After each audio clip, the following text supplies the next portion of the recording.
ભારતીય જનતા પાર્ટીની આંધ્રી અને બેરી સરકાર 2014 પછી જ્યારથી કેન્દ્રમાં આવી છે ત્યારે ઈડી સીબીઆઈ આવી ટીમોનો દુરુપયોગ કરીને ક્યાંક ને ક્યાંક વિરોધ પક્ષોને દબાવવાનો પ્રયત્ન ભારતીય જનતા પાર્ટીની સરકાર દ્વારા થઈ રહ્યો છે। ત્યારે કોંગ્રેસના શ્રીમતી સોનિયા ગાંધીજી અને રાહુલ ગાંધીજી ઉપર જે ખોટા કેસ નેશનલ હેરાલ્ડ કરીને જે વર્તમાન પત્ર હતું જેની ઉપર અંગ્રેજોએ પણ બેન્ડ માર્યો એને ક્યાંક ને ક્યાંક ચાલુ રહે અને ભારત દેશનો અવાજ બંધ ન થાય એ વિચારથી એમને ચાલુ રાખવા માટેના જે પ્રયત્ન હતા એ ખોટા કેસની અંદર રાહુલજી અને શ્રીમતી સોનિયા ગાંધી ઉપર કેસ કર્યા હતા। રાહુલજીને 8-8, 9-9 કલાક ઈડી અને સીબીઆઈ દ્વારા પૂછપરછ કરવામાં આવેલી હતી। પણ આ દેશની અંદર આપના માધ્યમથી કહેવા માંગુ છું કે જે બંધારણ બનાવવામાં આવ્યું છે અને જે આપણી સર્વ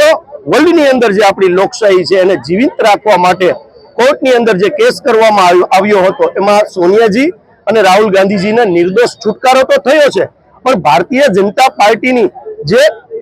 ઈડી અને સીબીઆઈનો જે દુરુપયોગ થતો હતો એના ઉપર ક્યાંક ને ક્યાંક સુપ્રીમ કોર્ટે લાલાક કરી છે। ઈડી અને સીબીઆઈને પણ ઠપકો આપવામાં આવ્યો છે। અંતે સત્ય મેં જયતે, સત્યની જીત થઈ છે। આ મેસેજ છે સમગ્ર ભારત દેશની અંદર જાય એટલા માટે આજે ભારતીય જનતા પાર્ટીના બિઝનેસ સેન્ટર ઉપર હું કાર્યાલય એટલા માટે નહીં કહું કે આ લોકોની નથી પડી, પોતાના ઇકોનોમિકલ ભ્રષ્ટાચાર કરી અને કઈ રીતે ડેવલપમેન્ટ થાય એટલે કાર્યાલય પણ આપ જોઈ શકશો કે નરેન્દ્રભાઈ આવ્યા અને અમિત શાહ દિલ્હી પહોંચ્યા પછી જાણે કે 5 સ્ટાર હોટલમાં પણ ન એવા સમગ્ર દેશની અંદર કાર્યાલયો બનાવવામાં આવ્યા છે। એટલે ક્યાંક ને ક્યાંક એના બિઝનેસ સેન્ટર ઉપર આજે